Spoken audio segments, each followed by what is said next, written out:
29 სართულიანი კორპუსი, რომელმაც დატვირთვა 2 წლის განმავლობაში სამჯერ შეიცვალა ჯერ კიდევ ბინადრების მოლოდინშია. კორპუსები თავდაპირველად სოციალური სახლების სტატუსით აშენდა, შემდეგ ყოფილი პრეზიდენტის ინიციატივით ბარაკული ტიპის სახლებში მცხოვრებთა საკუთრება უნდა გამხდარიყო.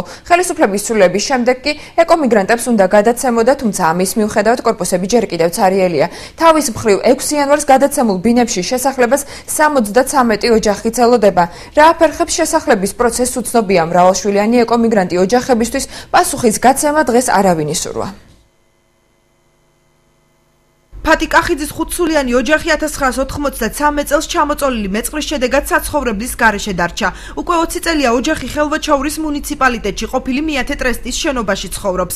სამთავრობო კომისიამ ოჯახის მდგომარეობა შეისწავლა და როგორც დამეწყრეს, თამარის დასახლებაში ეკომიგრანტებისათვის განკუთვნილ კორპუსში ბინა აჩუქა. ოჯახი ამ დრომდე ბინაში შესვლას ვერ ახერხებს. 20 წელი გავიდა იმის შემდეგ, ეს ყველაფერი განიხილეს ჩვენი, თუ მოგვიწევდა თუ არ მოგვიწევდა და ისე დაიდო რომ მოგვიწია როგორც დამეწყრილ ოჯახებს.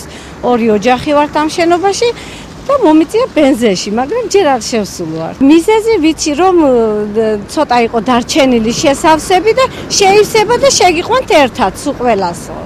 ხო და ეხლა იქ რა არ პირობებია და როგორი შენობა არ ვიცი, მხოლოდ გარედან მაქვს ნახული. მსგავს მდგომარეობაშია ეკომიგრანტის სულიკა ყულეჯიშვილის 7-სულიანი ოჯახიც. ყულეჯიშვილები კუთვნილ ბინაში შესახლების უფლებას იანვრის შემდეგ ელოდებიან. როდის შეძლებენ ნაჩუქარ ფარჩი დაბინავებას ოჯახს ვერცერთ უწყებაში ვერ პასუხობენ. 7-სულიანი ვარ, სხვის სახლში ვცხოვრობ. ახლა ამჟამად. კეჭისყრაზე იყო რაღაც მონაწილეობა, მე ევიღე ჩემი კვარტალი რომელია და ბინა რომელი სართულია, მაგრამ მაინც გაჭიანურდა და რატო გაჭიანურდა მაგდათ არ ვიცი. ხელვაჩაუში რომ მიუმართე, გავამიშვენ ქალაქში. აქაც რომ თავრობას მიუმართე, ახლო ხანში გადმოგეცემითო, მხოლოდ ამას გვირდებია რა. საკითხთან დაკავშირებით უწყებებისგან ინფორმაციის მოპოვება ჩვენ გაგვიჭირდა. აჭარის უმაღლესი საბჭოს საფინანსო საბიუჯეტო კომისიის თავმჯდომარე, რომელიც ჩვენი კითხვის შემდეგ ფინანსთა მინისტრის მოადგილეს ესაუბრა, განმარტავს, რომ გაჭიანურების მიზეზად სამინისტროში ბინებზე დიდი მოთხოვნა დაასახელეს. მისივე ინფორმაციით სიების ზუსტდება და მფლობელებს იქ ცხოვრების უფლება არჩევნებამდე მიეცემათ.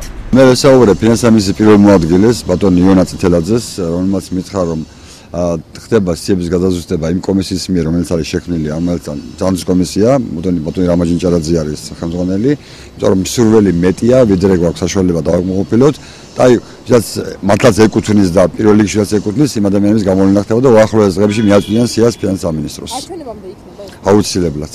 მირჩევნია თქვათ, რომ ეკონომიკის სამინისტრომ ამ ეტაპზე კომენტარისგან თავი შეიკავა. ასეთი იყო დავით ბალაძის პასუხი ეკომიგრანტების თემაზე. მინისტრმა პირად საუბარში განმარტა, რომ რიგ საკითხებთან მერიასთან შეთანხმება ვერ მოხერხდა და კომენტარს ერთ კვირაში დაგვპირდა. მერიაში კი გვითხრეს, რომ აღნიშნულ თემასთან არავითარი კავშირი არ აქვთ.